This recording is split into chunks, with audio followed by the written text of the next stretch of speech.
Assalamualaikum warahmatullahi wabarakatuh. A'udzubillahi minasyaitonirrajim. Bismillahirrahmanirrahim. Alhamdulillahirabbil alamin. Allahumma shalli wa sallim wa barik ala nabiyina Muhammad wa ala alihi washabihi ajmain wa man tabi'ahum bi ihsanin ila yaumiddin. Amma ba'd. Kita sambung pembicaraan kita mengenai fadilah zikir. Kita sudah membicarakan fadilah zikir dalam Al-Quran. Sekarang kita akan membicarakan fadilah zikir dalam As-Sunnah. Jadi ada fadilah-fadilah zikrullah, zikir mengingat Allah dan menyebut Allah di dalam As-Sunnah. Di dalam Al-Quran kita sudah menjelaskan bahwasanya Allah Subhanahu wa Ta'ala telah berfirman di dalam surah ke-7 Al-A'raf, ayat 205. Allah telah berfirman, A'udzubillahi minasyaitonirrajim. Wadhkur rabbaka fi nafsika tadarru'an wa khifatan wa dunal jahri minal qaul bil ghudwi wal asal wa la takum minal ghafilin. Ini perintah Allah Subhanahu wa Ta'ala, ya. Dan ingatlah Rabb kamu, ya. Ingatlah dan sebutlah Rabb kamu fi nafsika, di dalam diri kamu, ya. Tadarruan wa khifatan wa dunal jari minal qaul, dalam keadaan tadarru, merendahkan diri di hadapan Allah, wa khifatan, dan ada rasa takut kepada Allah, wa dunal jari minal qaul, dan tidak meninggikan suara, ya, tidak berteriak berzikir mengingat Allah tuh, ya. Bil gudu wal asal, baik pagi maupun petang, wala takum minal ghafilin, dan jangan kamu termasuk dari orang-orang yang lalai.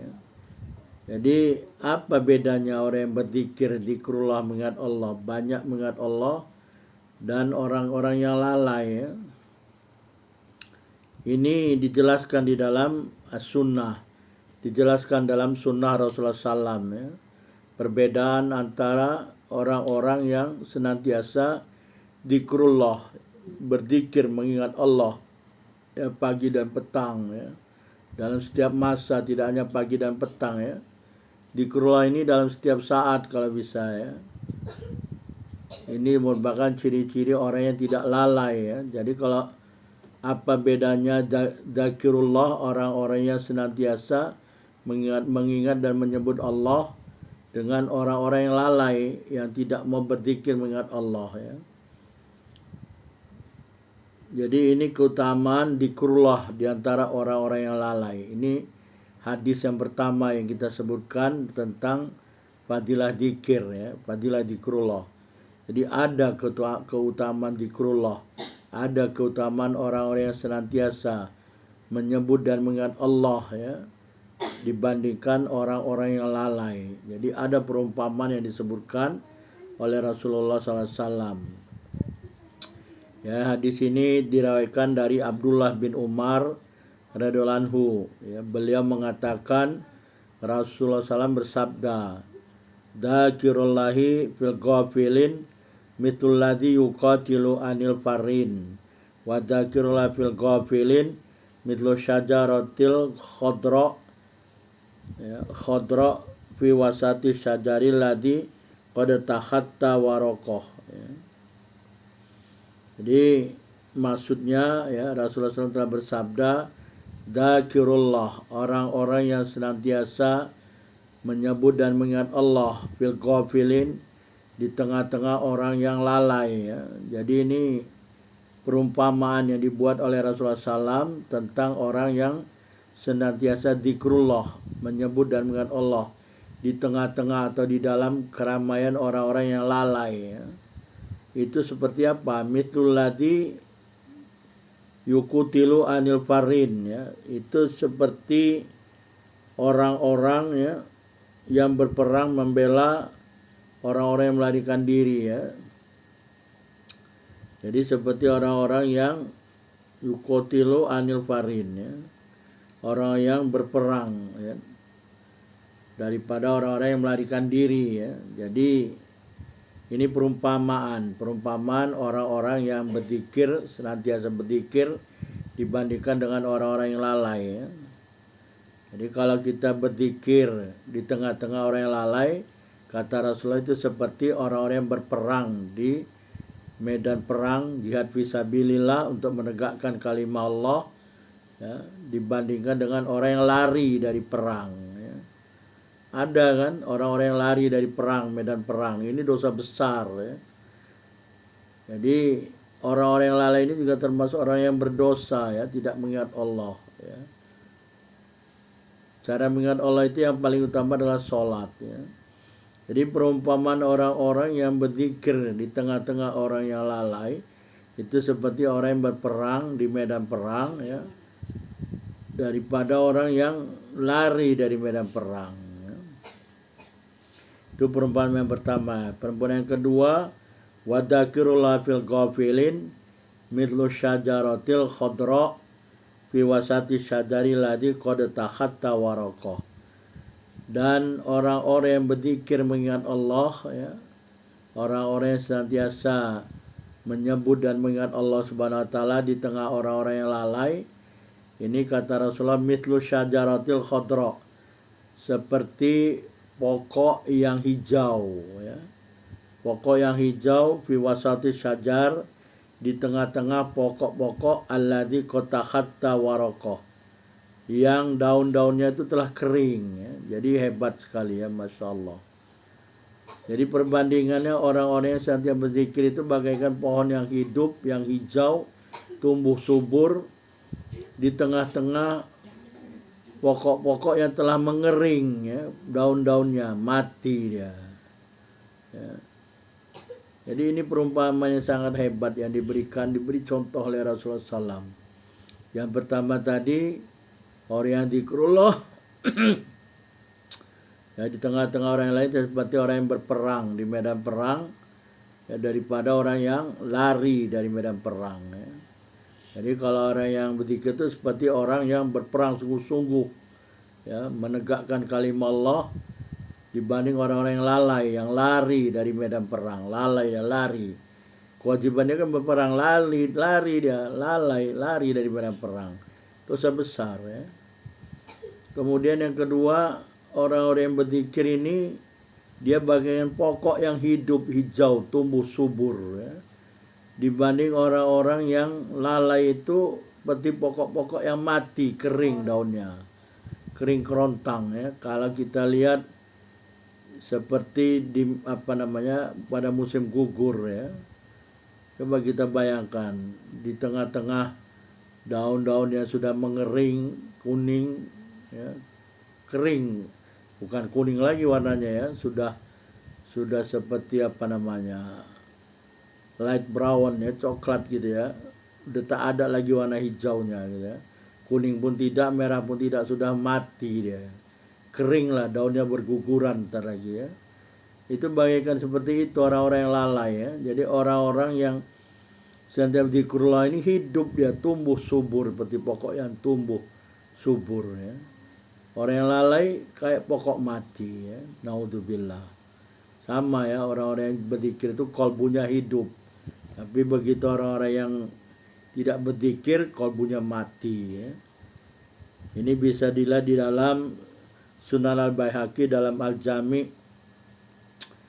Ya, Al-Baihaqi ini diriwayatkan oleh Imam Al-Baihaqi di dalam Al-Jami' li Syu'abil Iman, ya, nomor 561 dengan isnadnya yang dhaif. Dan Abu Nuaim dalam Al-Hilya, ya, 6/181. Kemudian ada lagi hadis diriwayatkan dari Abdullah bin Umar, masih dari Abdullah bin Umar, ya, radhiyallahu anhuma. Beliau mengatakan Rasulullah SAW bersabda, dzakirullah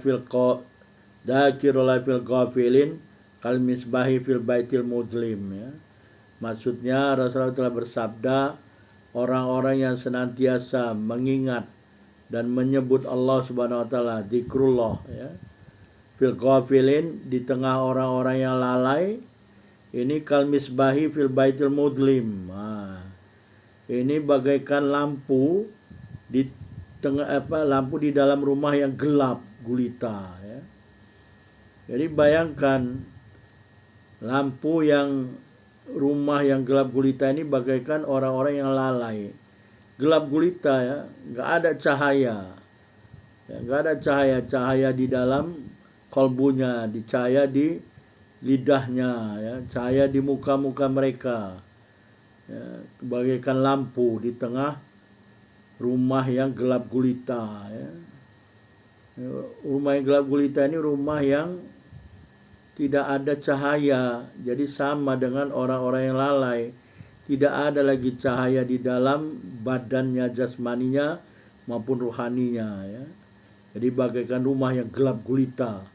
Tapi begitu orang yang zikrullah, senantiasa menyebut dan mengingat Allah, itu bagaikan lampu yang terang benderang yang menyinari sekitarnya, ya, yang bermanfaat bagi juga orang lain, ya, bermanfaat bagi orang lain, memberi penerangan, ya. Itu kal misbah fil baitul mudlim. Jadi 3 perumpamaan orang yang berzikir mengingat Allah di tengah-tengah orang yang lalai tidak mengingat Allah, ya. Jadi begitulah fadilah keutamaan zikrullah, ya. Jadi begitu sangat hebatnya ya perumpamaan ini, ya. Sering-seringlah kita berzikir, bukan sering lagi, senantiasa basahkan lidah kita dengan zikrullah, ya. Dan juga kolbu kita hidupkan, karena kolbu ini akan gersang atau mati kalau tidak diisi dengan zikrullah dan ayat-ayat Al-Quran, ya. Dan juga dengan ilmu-ilmu ajaran-ajaran Islam, ya. Supaya hidup kolbu ini jangan dibiarkan mati, ya, mati kering kerontang, ya, karena tidak diberi makan, jadi sengsara dia. Kalau sudah kolbu sengsara, kasihan badan jasmani, karena apa kata Rasulullah, ada suatu ketul daging, ya, inna fil jasadi mudghah, ya, fa idza saluhat jasadu kulluhu, saluhatil jasadu kulluh, ya. Ada satu ketul daging, ada segumpal daging, ya, di dalam tubuh manusia, di dalam jasad.